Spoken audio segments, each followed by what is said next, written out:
Zee मराठीवरील Shiva या मालिकेने अल्पावधीतच प्रेक्षकांची मनं जिंकली आहेत।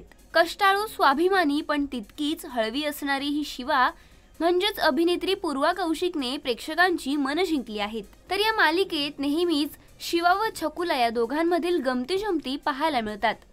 तर शिवा म्हणजेच अभिनेत्री पूर्वा ही अनेकदा सोशल मीडिया मार्फत सेटवरील ऑफस्क्रीन सुरू असलेली धमाल मस्ती प्रेक्षकांसह शेअर करत असते। अशातच तिने नुकताच एक व्हिडिओ शेअर केला असून यामध्ये शिवा मालिकेच्या सेटवर पाणीपुरी पार्टी सुरू असलेलं पाहायला मिळते। यामध्ये पाणीपुरीची गाडी पाहायला मिळत असून सेटवरील कलाकारांसह इतर मंडळीही पाणीपुरीचा आस्वाद घेताना पाहायला मिळत आहेत। तर पूर्वाने या व्हिडिओला जेव्हा तुमची टीम पाणीपुरीचा आस्वाद घेते असं कॅप्शन दिलं आहे। शिवाय पूर्वा अनेकदा शाल्वासह मस्तीचे गमतीशीर व्हिडिओ सुद्धा सोशल मीडिया मार्फत शेअर करत असते। तर सध्या शिवा या मालिकेत रंजक असं वळण आलं असून आता शिवा आणि आशूचं नातं काय वळण घेणार हे पाहणंही तितकंच रंजक ठरणार आहे।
मराठी चित्रपटसृष्टीतील लेटेस्ट अपडेट्स आणि गॉसिपसाठी आमच्या चॅनेलला सबस्क्राईब करा आणि बेल आयकॉन दाबायला विसरू नका।